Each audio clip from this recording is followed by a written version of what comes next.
کیا آپ کی زندگی میں کوئی ایسا شخص ہے کہ جس کے ساتھ آپ بے فکر ہو کر اپنے دل کی ساری باتیں کرتے ہو، جو آپ کے آنسو پوچھتا ہو اور جو آپ کے راز کو راز بھی رکھتا ہو اور آپ کی تکلیف کو دیکھ کر سہن نہ کرتا ہو، اور جس کے ساتھ آپ رہ کر خود کو محفوظ سمجھتے ہوں،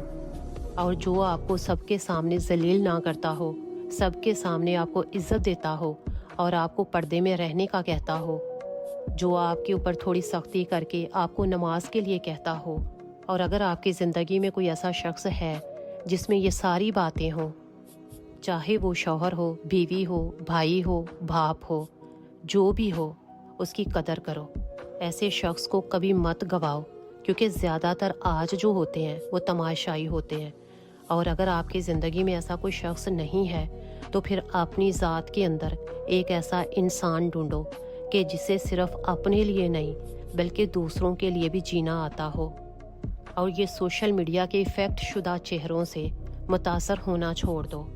کیونکہ رحم دلی دنیا کا سب سے خوبصورت تحفہ ہے۔ اگر کوئی انسان خدا سے نہیں ڈرتا، رحم دل نہیں ہے، تو وہ آپ کو کبھی بھی خوش نہیں رکھ سکتا۔ اور خوش رہنا ہے نا، تو پھر خدا سے ڈرنے والا شخص اپنا لائف پارٹنر بناؤ۔